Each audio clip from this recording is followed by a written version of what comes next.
En perspectiva, con Juan Pablo Michel. Buscamos exponer temas que creemos importantes, a nuestro estilo y desde nuestra perspectiva actual. Hola, ¿qué tal? Bienvenidos nuevamente a un capítulo más de En Perspectiva. En esta ocasión hablaremos sobre la micromovilidad. Es un tema bastante interesante y que en alguna manera todos estamos involucrados, ¿no? De cierta manera en ese tema, ya sea como usuarios activos que somos, que utilizamos esta forma de transporte, o como entes externos que coexistimos dentro de las calles con todas las personas que utilizan esta forma de transporte que es la micromovilidad. Para ampliar nuestra perspectiva, hemos invitado a 3 expertos en el tema, quienes nos compartirán su perspectiva desde el ángulo en el que se encuentran, ¿no? Le damos la bienvenida a Alejandra Serrano, es directora del órgano técnico de movilidad y transporte del Congreso del Estado de Jalisco. Hola, ¿cómo estás? Bienvenida. Hola, ¿qué tal? Gracias. A Jesús Carlos Soto Morfín, director de movilidad y transporte del municipio de Guadalajara y coordinador de la Mesa Metropolitana de Movilidad del Instituto Metropolitano de Planeación del Área Metropolitana de Guadalajara. ¿Cómo estás, Jesús? Muy bien, Juan Pablo, muchas gracias por la invitación. Y Jesús López Peñuelas, también director de sectores públicos en MZ Consultores, miembro de la Asociación de Asesores Parlamentarios y también docente de la Universidad de Guadalajara. ¿Qué tal, Juan Pablo? Gusto saludarles.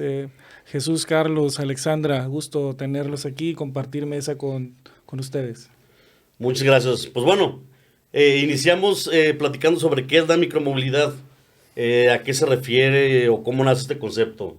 Jesús, platícanos. Mira, de manera general, por supuesto que voy a compartirles un concepto básico a nivel internacional e incluso ya a nivel nacional. Las propias legislaciones han tratado de incluirlo desde diferentes perspectivas.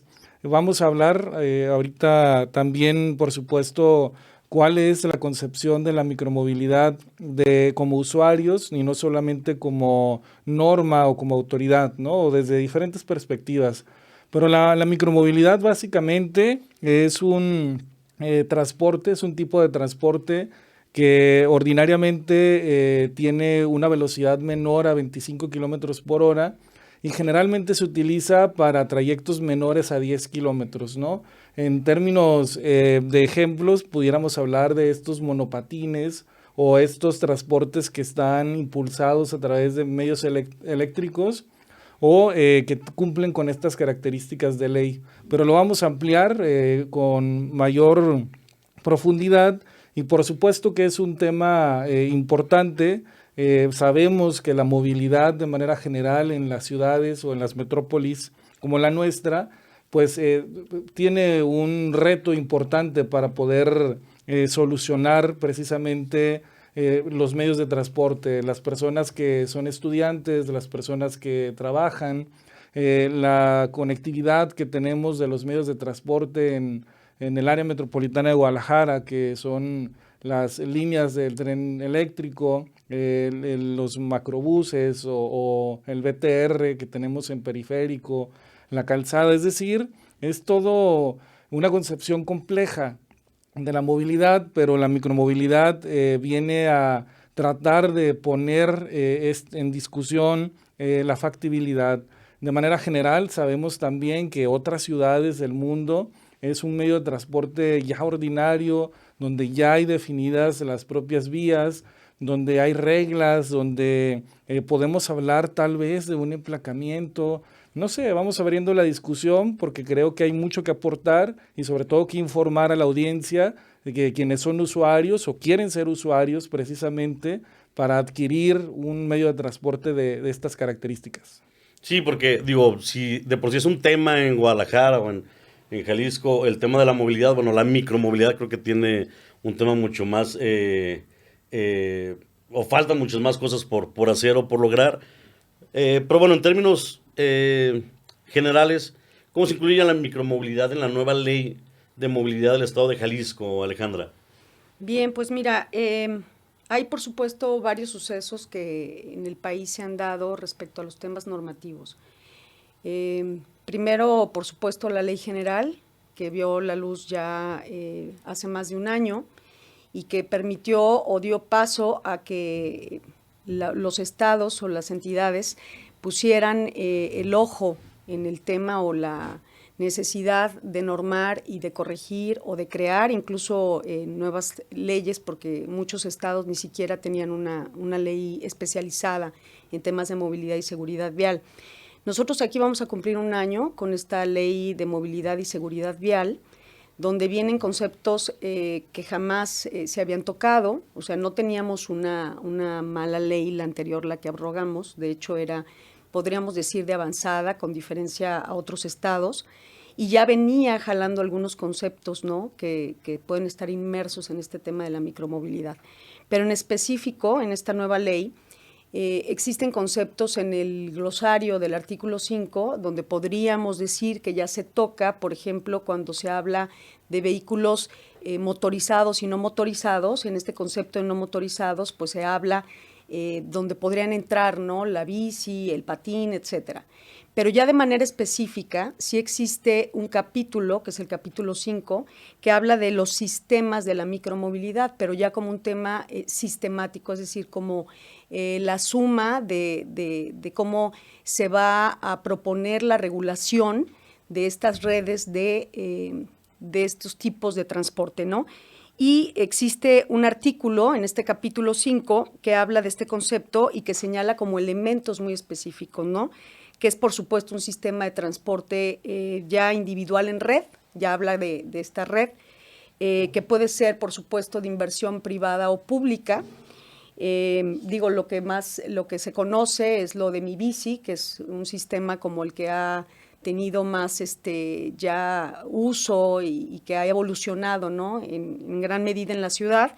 Tenemos, por supuesto, que debe ser en renta o préstamo este vehículo de transporte individual, que es también se piensa como un sistema de autoservicio, o sea, que el usuario, dentro de sumarlo a la multimodalidad, porque es decir, al final la micromovilidad está hecha, como ya lo señaló Jesús, para trayectos cortos, pero también complementa esta cadena de transporte de las personas.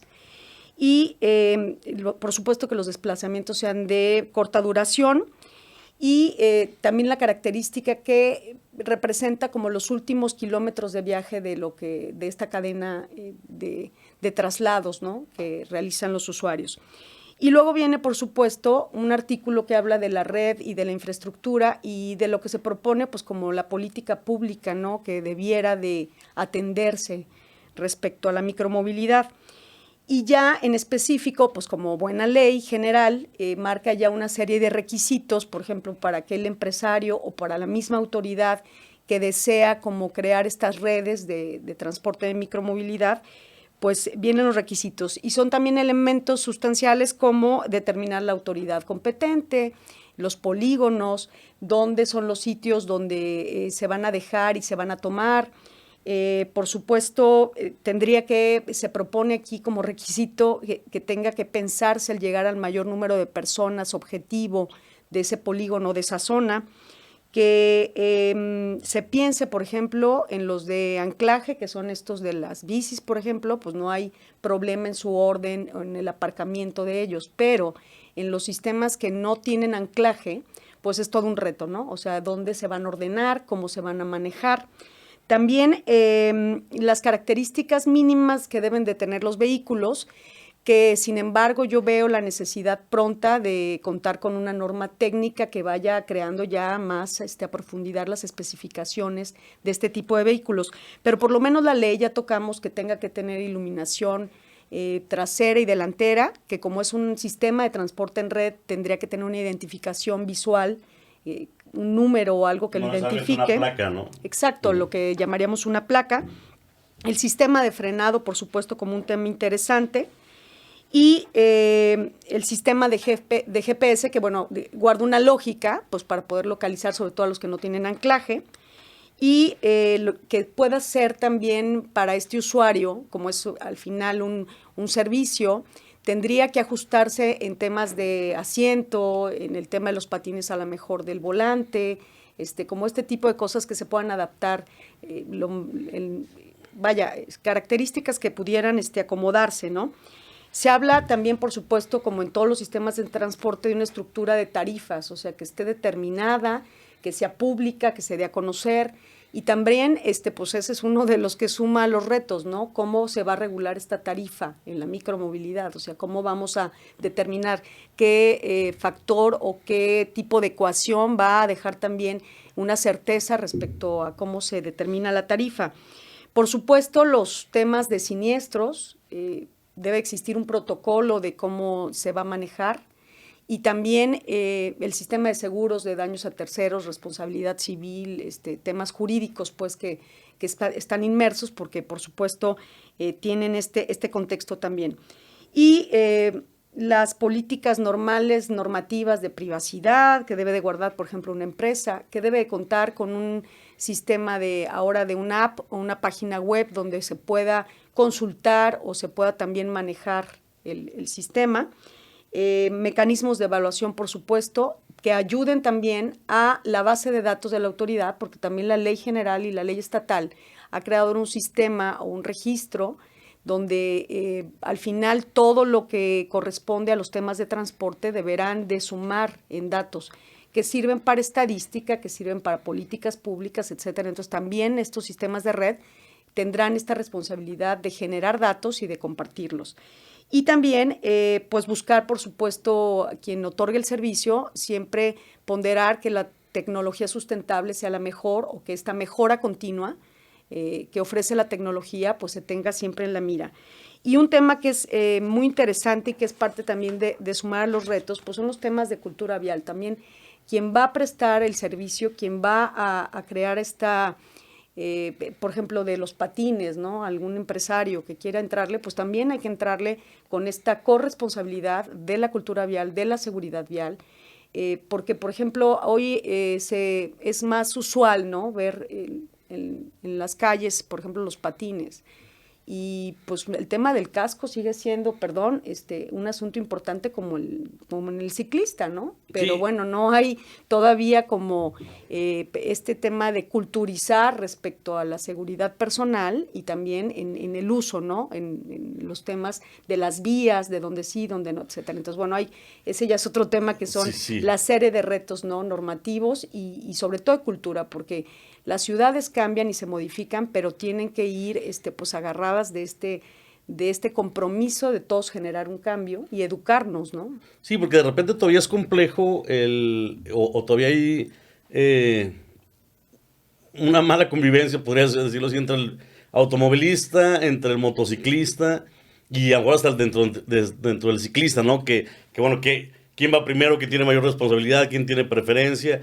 La realidad es que los de los carros que nos queremos dueños a lo mejor de las calles y son cosas que de repente han complicado mucho algunas cosas. Ahora si sumamos que los scooters, que a lo mejor la bici eléctrica, que a lo mejor va un poco más rápido, bueno, crea otra vez temas y retos interesantes.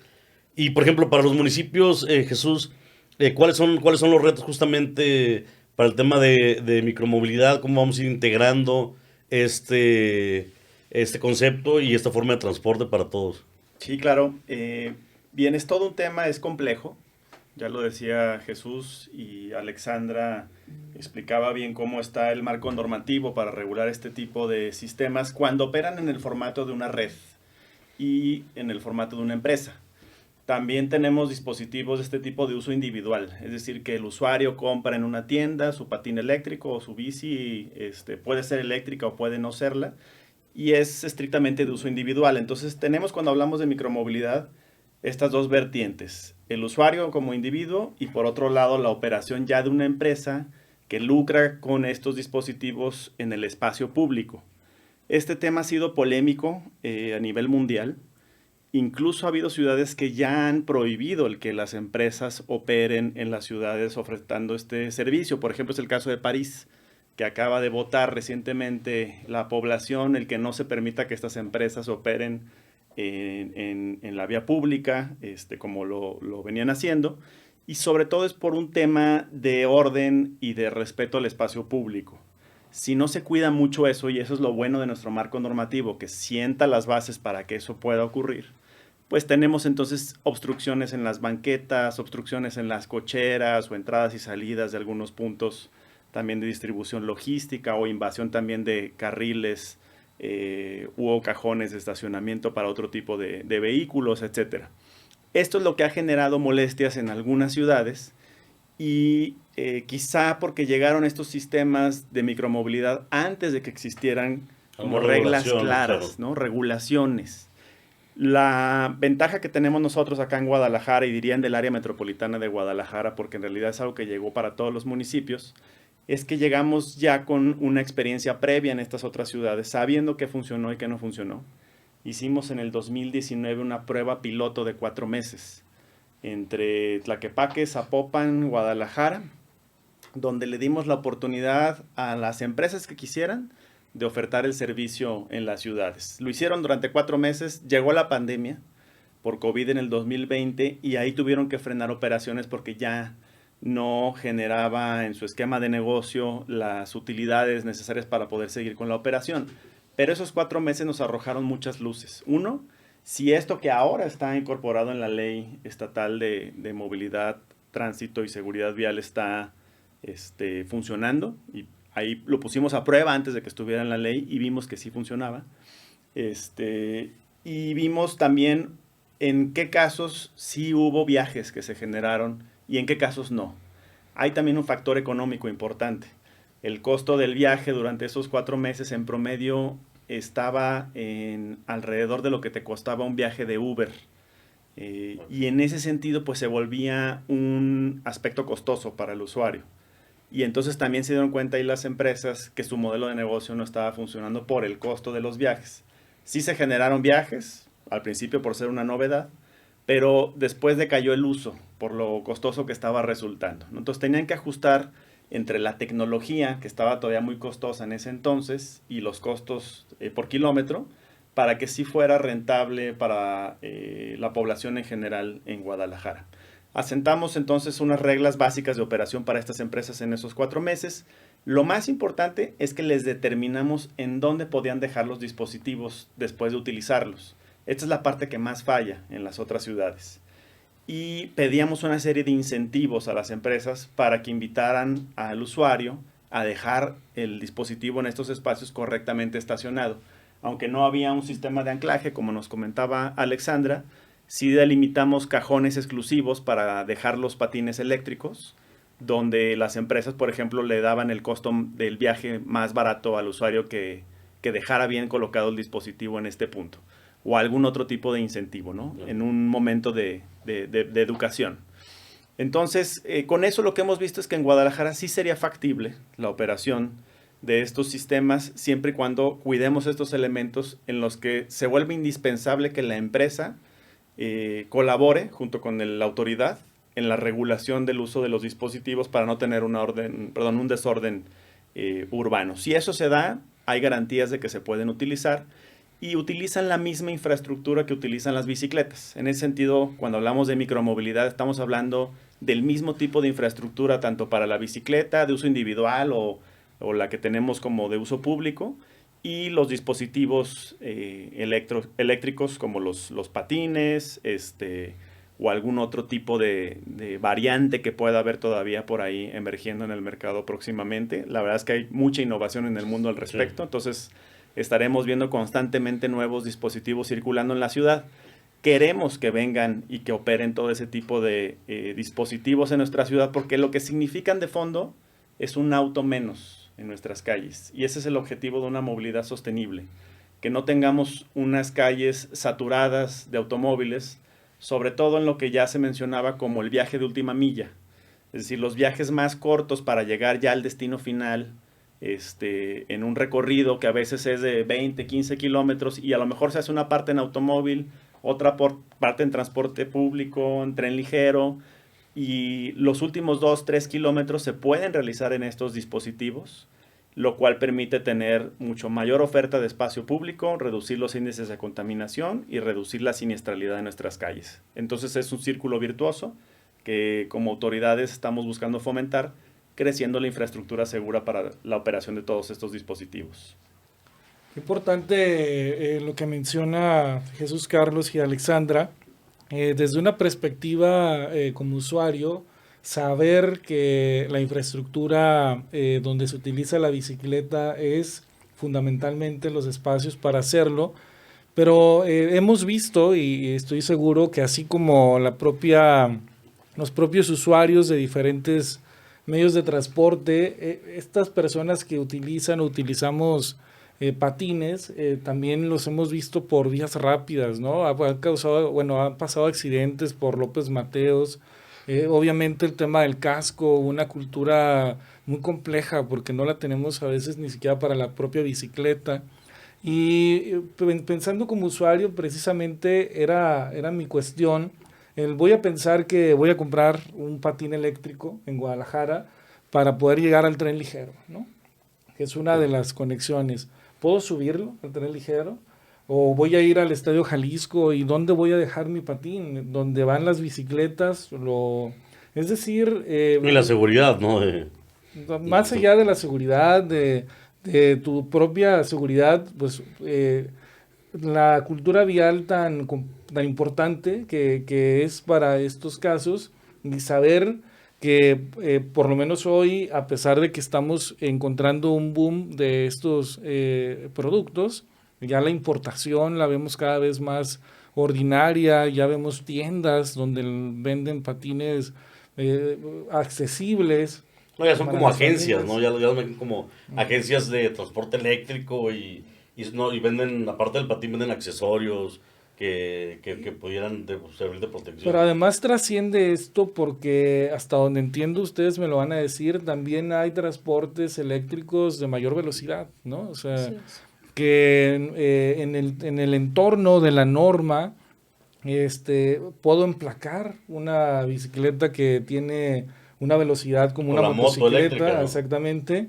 Es decir, la anticipación de la propia ley me parece muy propicia, pero cuando vamos escarbando más en el entorno del usuario, me genera mayor complicación el clarificar mis propios trayectos, ¿no? Por decir el ejemplo de mí como usuario. Y pensarlo así, desde una perspectiva completa, es el gran reto, ¿no? Es lo que estoy escuchando. Comentas, tocayo, algo muy importante, que es la integración de los modos, ¿no? La intermodalidad. Uh-huh. Y en ese sentido, no solamente se trata de definir las reglas de uso y operación en la calle, sino también toda la incorporación de la infraestructura en el espacio privado, lo que decías del estadio, sí. Uh-huh. ¿No? O el acceso, por ejemplo, a los transportes masivos con estos dispositivos, sí, eso. Que hasta donde yo sé sí se permite porque los puedes llevar en la mano. Uh-huh. Cuando sí se limita el uso, por ejemplo, de la entrada de bicicletas a los vagones, es porque estos dispositivos ocupan espacio que podrían utilizar usuarios, sobre todo en horas pico. Pero está en discusión justamente con CITEUR el que los últimos vagones siempre puedan estar disponibles para los usuarios también de la bicicleta. Con el patín sí se puede ingresar en cualquier horario, lo traes contigo, no le estás quitando espacio. No, hay unos que se doblan, ¿no? Y quedan así como mochilita Y en realidad se puede circular en cualquier carril de la ciudad. Tampoco es que las bicicletas y los patines estén obligados a ir siempre en una infraestructura segregada. Es lo ideal y estamos buscando que la haya en todas las vías de la ciudad. Pero también es poco realista pensar que vamos a lograr tenerla en el 100% de las vialidades. Y hay muchas en donde no lo hay y es necesaria porque hay viajes que ya están ocurriendo en esos puntos. La ley lo contempla y lo que establece es que tienen el derecho de circular en el centro del carril derecho este tipo de dispositivos de la movilidad y la micromovilidad, y tienen que ser respetados por los demás medios de transporte. Por supuesto que hay un nivel de inseguridad mayor al circular en avenidas principales que no tienen una segregación, y en ese sentido es recomendable buscar otras vías, pero cuando no tenemos otra alternativa, y pasa en muchos casos, los usuarios tienen ese derecho de circular por ahí, y los automovilistas y motociclistas tienen la obligación de respetarles ese espacio, su velocidad y su distancia a la hora de rebasarlos. Pero yo creo que hay falta mucha más socialización, creo, en ese sentido, porque la realidad es que la gran mayoría, desconocen ese tipo de cosas. Y cuando hemos visto en redes sociales que va un scooter, por ejemplo, en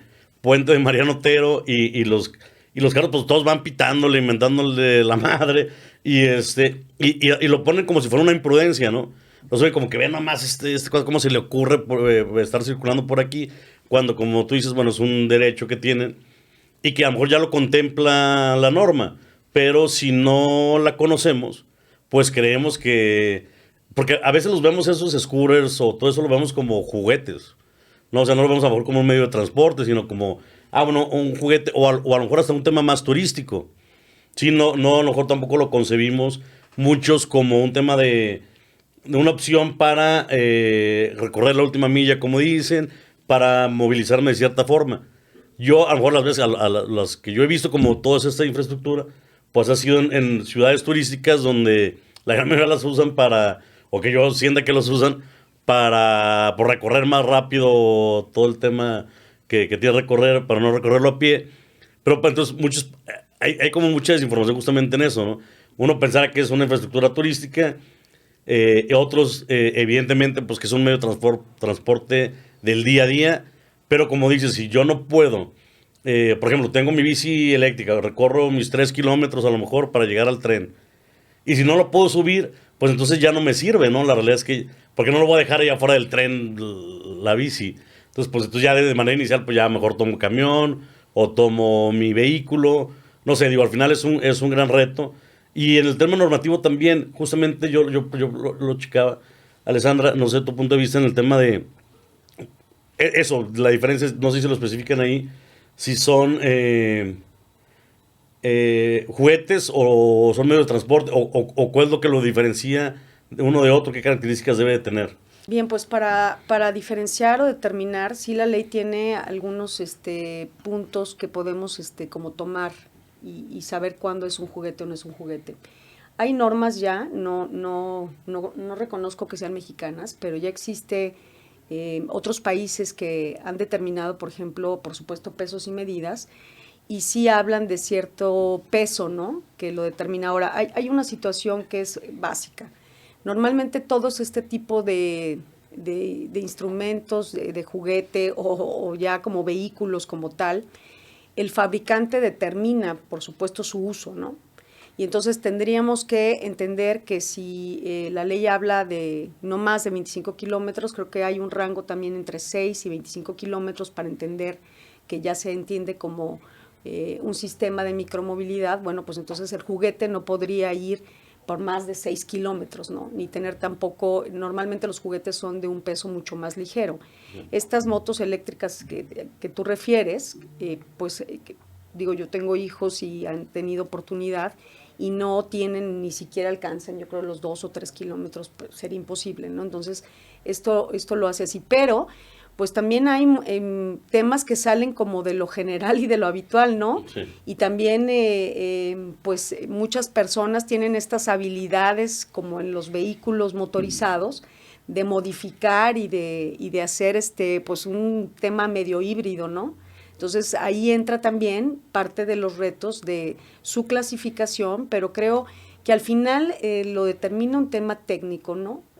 Peso, medida, la velocidad, etcétera, ¿no? Entonces ahí habría, por ejemplo, si nos vamos específicamente a la ley, pues encontramos este concepto que ya les decía yo, el de motorizado y no motorizado, y entonces pues no entraría a lo mejor ni en ninguno de estos dos, entonces entendería que ni siquiera es un vehículo, ¿no? O sea que... Claro. Y cualquiera de ellos puede entrar dentro de los espacios, ¿no? Que referimos para las bicicletas. Siempre y cuando su velocidad sea, en el caso de que tenga un dispositivo eléctrico, una velocidad menor a los 25 kilómetros por hora. Okay. En cuanto rebase esa velocidad, si es con un mecanismo asistido eléctrico, ya no puede ir por esta infraestructura. Okay. Con eso descartamos todas las bicicletas eléctricas y motocicletas que vayan impulsadas por un motor arriba de estas velocidades. Okay. Sí puede ir un ciclista, porque los hay unos guerreras y guerreros que van bastante rápido, sí, a 35 kilómetros por hora, 40, es más, los he visto a 70 en carreteras, con una bicicleta normal de pedaleo, sí, sí, por pura energía humana, ¿no? Entonces, ellos sí, en ese sentido, pueden circular en las infraestructuras ciclistas de la ciudad. Obviamente no se recomienda ir a más de 30 kilómetros por hora en una infraestructura así, porque es inseguro, sobre todo en cada una de las intersecciones que puede tener una vialidad. Ahí es el punto de mayor riesgo que tenemos en la ciudad. El 80% de los siniestros viales ocurren en las intersecciones, justamente porque tenemos movimientos de vuelta derecha, vuelta izquierda, incorporaciones, peatones cruzando también en las intersecciones. Y ahí es donde interactúan más los medios de transporte. Entonces ahí es donde tenemos que tener la velocidad todavía más controlada. Pero en realidad un ciclista promedio en la ciudad va más o menos a 15, 20 kilómetros por hora. También es un tema de energía propia. Obviamente para llevar más velocidad se requiere más esfuerzo, hay más desgaste. Eso hace quizá menos posible recorrer más kilómetros porque está habiendo un consumo calórico más intenso. Entonces los ciclistas en general van a estas velocidades, sobre todo cuando se van a aventar 5 o 10 kilómetros diarios, que es más o menos el promedio de los viajes diarios en bicicleta en Guadalajara. Okay. Yo también quería platicar.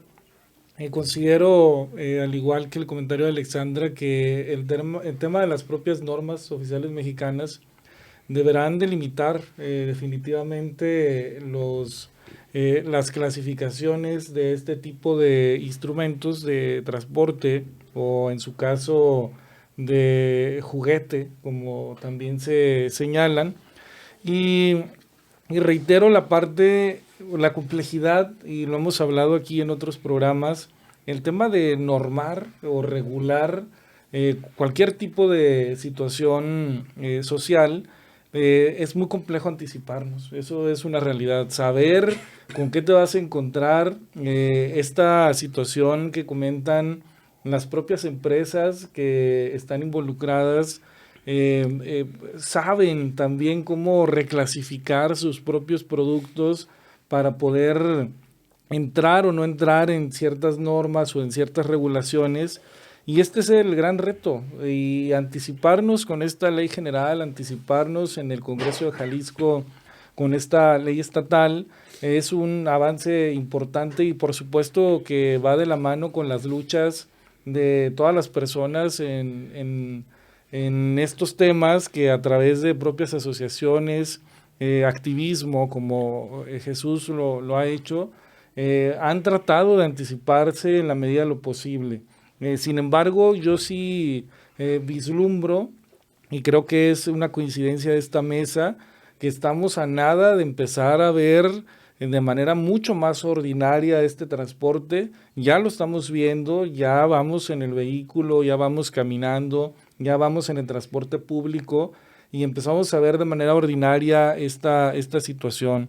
Pero creo, desde una perspectiva general, que se va a detonar de manera pronta el uso precisamente ordinario en traslados, en trayectos calculados, y este tipo de conversaciones precisamente nos abre esta perspectiva tan compleja y este reto tan importante desde los órdenes de gobierno, ¿no? El municipio, que tiene su propia competencia, el Estado también en materia de políticas, los parlamentos, los congresos estatales, el Congreso Federal, es decir, la política completa de movilidad y el tema de micromovilidad nos anticipa una complicación profunda desde una perspectiva, también como experiencia.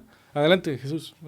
No. También como experiencia en otras ciudades, comparto, ¿no?, lo que dicen, donde hay propios vehículos sin anclaje que te los encuentras en la calle. Hay otras ciudades que han retirado esta modalidad por la complicación que sucede.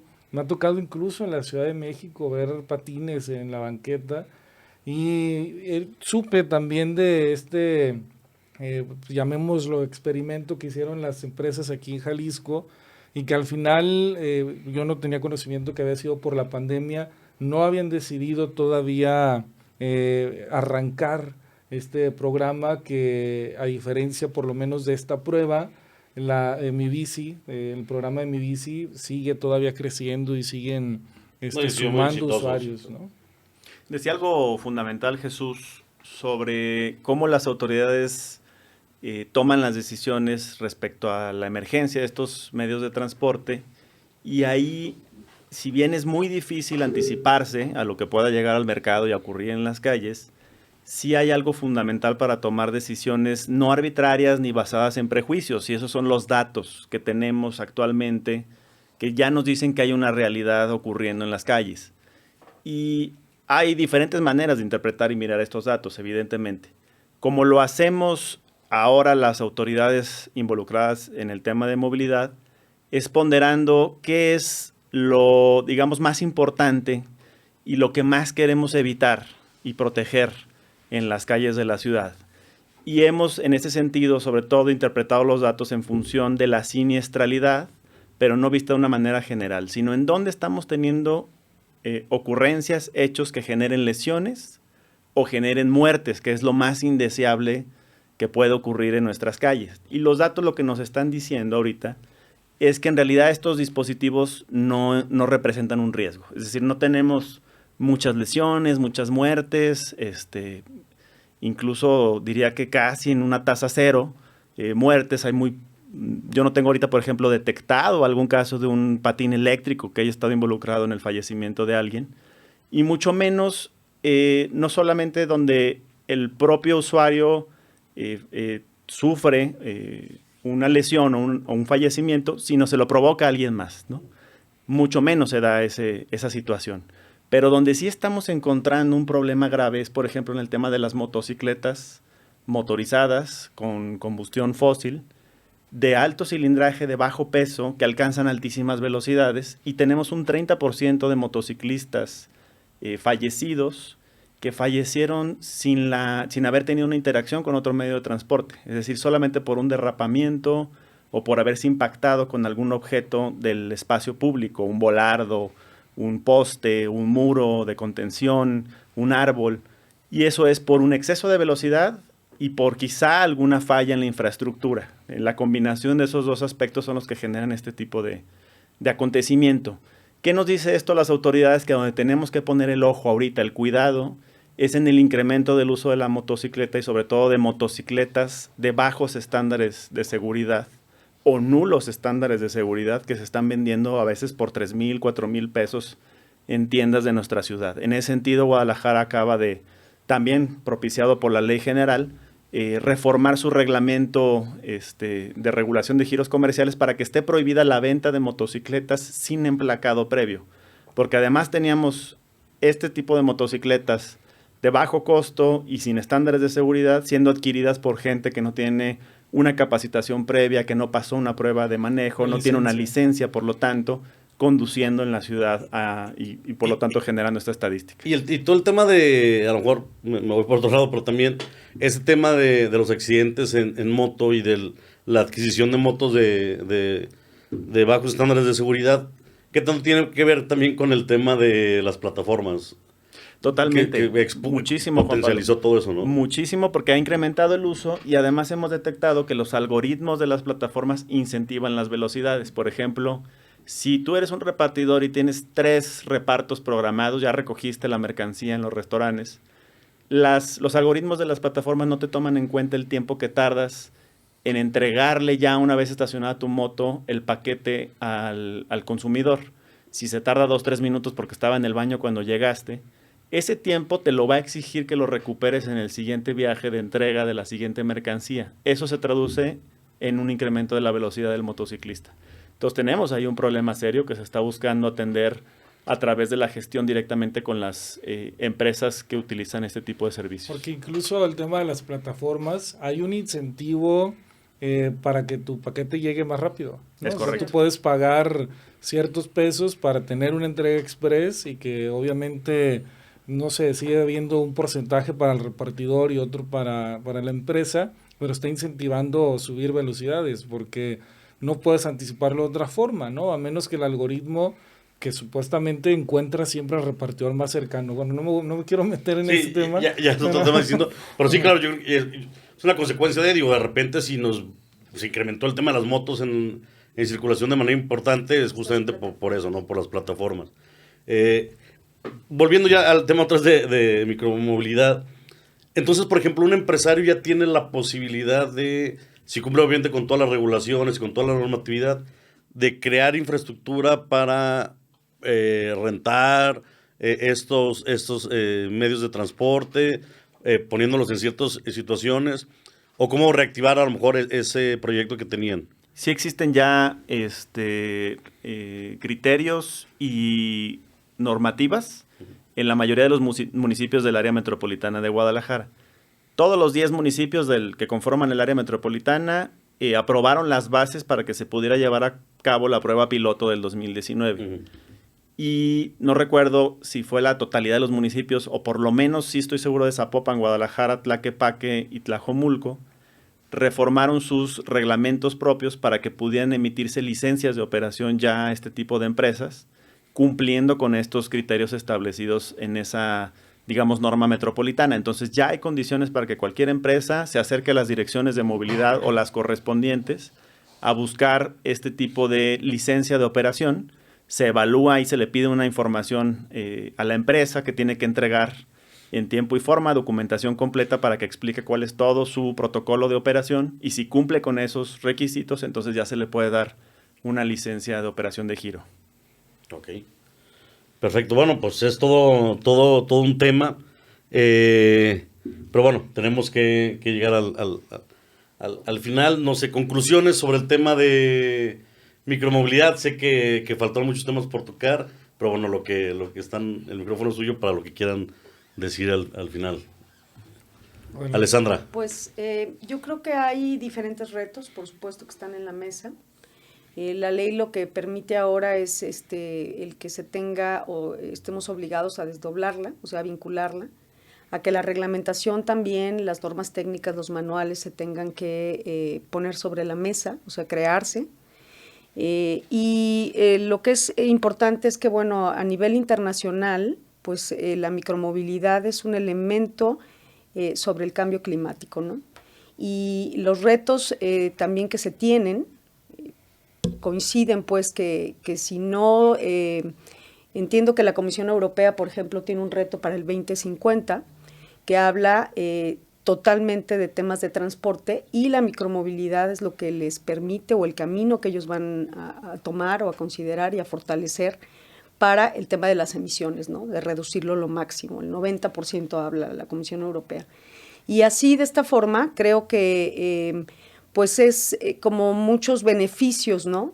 Aparte de los retos, los beneficios también son no solamente del tema climático, sino incluso pues se habla de temas físicos, de salud, incluso ahora con el tema de la salud mental. Exacto. Sí. Hay gente que está ya haciendo investigación, y las recomendaciones, por ejemplo, es que en tus traslados, porque al final por eso se elevó a una categoría de derecho humano, porque finalmente tú te mueves, ¿no? Y todos tus logros o todo lo que realizas en tu día a día depende de ese derecho a la movilidad, y de esa forma, pues esta vinculación está en todo, ¿no? En la salud mental, en lo físico, como lo decía, y pues va acompañado de estos retos, ¿no? Por supuesto normativos, pero también de cultura, y de no solamente las ciudades se modifican cuando se modifica la manera de pensar de los ciudadanos, ¿no? Y sigue siendo todo un reto el que va en el automóvil y cree tener un derecho especial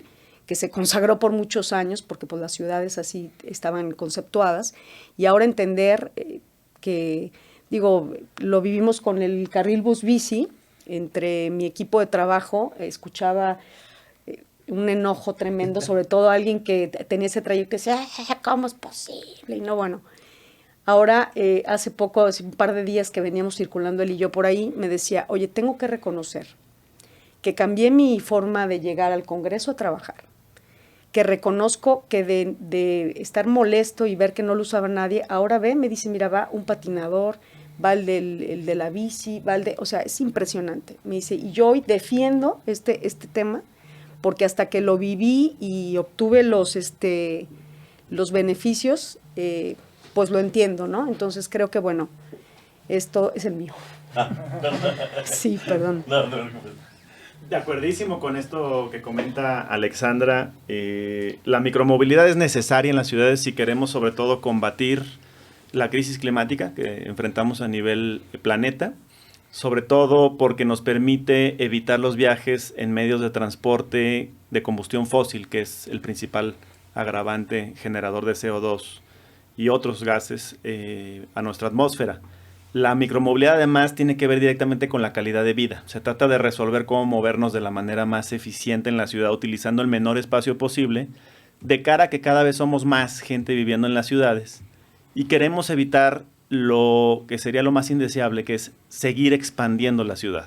La ciudad debe compactarse, debe densificarse hasta un cierto punto, también hay límites en eso, pero una ciudad dispersa es complicadísima de gestionar y es imposible moverte plenamente en ella con distancias tremendamente largas. Por eso está tan de moda ahora la ciudad de los 15 minutos, que es un modelo también de urbanización, de planificación, que estamos buscando que ocurra en el área metropolitana, que no todo se concentre en el centro de Guadalajara, que haya ciudades policéntricas, que la gente encuentre en sus colonias, en sus barrios, los servicios que requiere, educativos, hospitalarios, deportivos, a la redonda y no tenga que desplazarse a otras zonas. Y en ese sentido la micromovilidad es más importante porque estamos hablando de viajes cortos de 1 kilómetro, 2 kilómetros que se pueden realizar sin generar una afectación al medio ambiente con las emisiones. Entonces, es un tema fundamental, es un tema que queremos incentivar como autoridades, es un tema que ya está ocurriendo, seguirá ocurriendo y apoyaremos que ocurra de cara a esta responsabilidad planetaria. Sí, no, como en zona metropolitana, bueno, sí estamos como muy marcado el norte, el sur,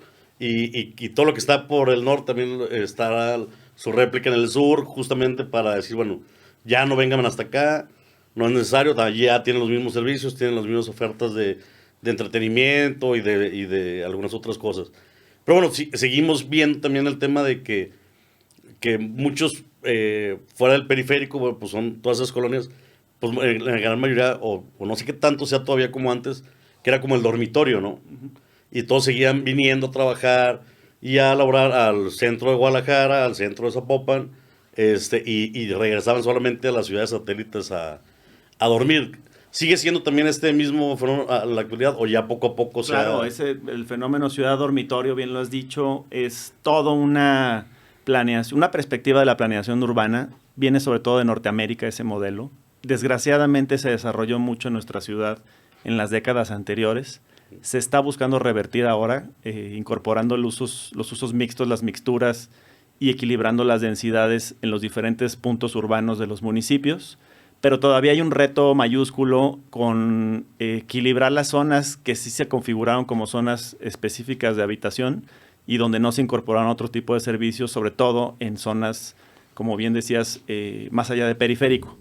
Pero también dentro de la ciudad tenemos que repoblar Guadalajara, generar más densidades en algunos puntos, generar también esquemas de vivienda económica, porque tampoco es accesible el promedio de la vivienda que se está generando, entonces es un reto mayor para que la ciudad no se siga despoblando y al contrario tengamos una atracción fuerte de habitantes que a lo mejor en algún momento dejaron de vivir en Guadalajara por buscar un suelo más barato y ahora tienen que regresar a la ciudad. Entonces, son retos que están en la mesa y que tienen que ver con la micromovilidad también.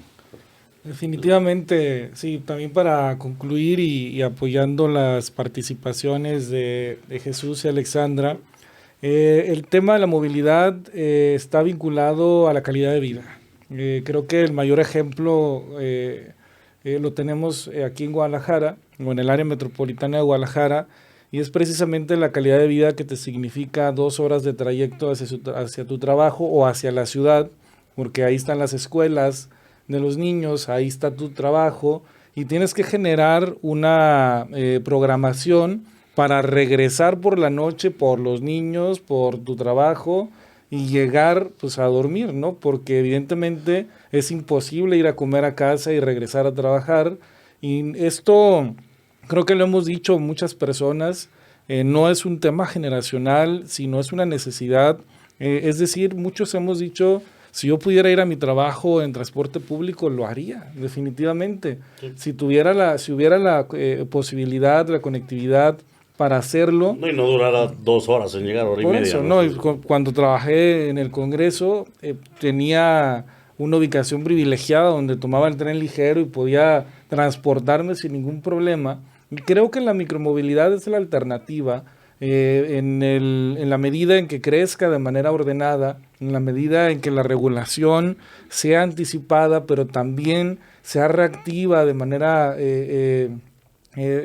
bajo unas propuestas muy claras.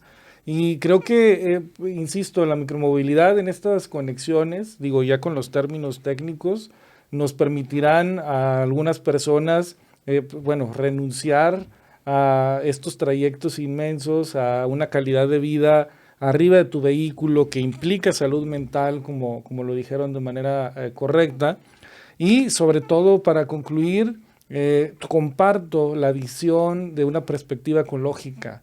Esta promoción de estos transportes implica una proyección para poder ir disminuyendo precisamente los combustibles que generan tanto daño, y entonces es una alternativa completa, integral, que si funciona, que si los gobiernos están tomando en consideración de esta forma que hoy lo han explicado, me parece que el reto se puede ir cumpliendo en la medida en que las necesidades que la propia población lo exija. Entonces, es una alternativa positiva desde más objetivos o desde más puntos de vista que negativo, pero por supuesto la educación vial, que es un hilo delgado y débil de la población mexicana, pues tendrá que detonarse a partir de la socialización que tú mismo comentaste, ¿no? Bueno, pues muchas gracias, Alexandra, Jesús Carlos, Jesús Alberto, por este tema tan interesante. Digo, vemos que el tema de la micromovilidad siempre es un ganar-ganar. Es un tema ecológico, es un tema de salud mental, es un tema de calidad de vida, justamente, que creo que todos lo buscamos, ¿no? Al final, ningún ciudadano creo que esté en contra de eso. Solo falta, creo que, mucho tema de la socialización. Creo que hace falta que la gente, la ciudadanía sepa cuáles son las normas, cuáles son los reglamentos, a qué tienen derecho cada quien. Y eso que nos permite a lo mejor vivir más en armonía, ¿no? Y respetarnos un poco más en el tema de la calle. Porque además es un medio de transporte accesible. Es decir... Sí, no es oneroso tampoco, ¿no? Me refiero a si yo, familia, sé que puedo utilizarlo en ciertas vías, bajo ciertos parámetros de seguridad, con casco, y tengo posibilidades de adquirirlo. Bueno, estamos hablando de un parámetro de accesibilidad económica bastante óptimo, ¿no? No cuesta lo que cuesta, aunque ahora las motos que dices... ya hay unas de 10,000 pesos, ¿no? No sé.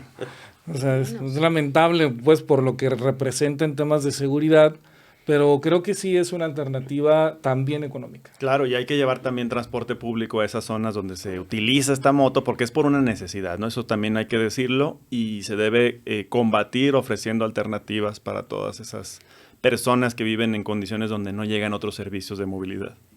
De acuerdo. Perfecto. Bueno, pues muchas gracias. Gracias a ti, Juan Pablo. Eso fue en perspectiva. Esperemos que les haya servido escuchar los puntos de vista y las formas de ver las cosas de los tres invitados, y les ayudan a ampliar su perspectiva. Muchas gracias. Gracias. Saludos. Gracias por la invitación. Ya no estuvo padre. Muy bien.